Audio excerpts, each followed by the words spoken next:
కామారెడ్డి జిల్లాలో పరిస్థితి దారుణంగా ఉంది.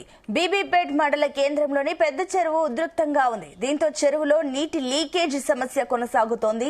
దాదాపు 14 గంటల పాటు మరమ్మతులు చేసినప్పటికీ నీటి లీకేజీ ఆగలేదు. బీబీపేట పెద్ద చెరువు కట్ట బొంగపడి నీరు ఉద్రిక్తంగా ప్రవహిస్తోంది.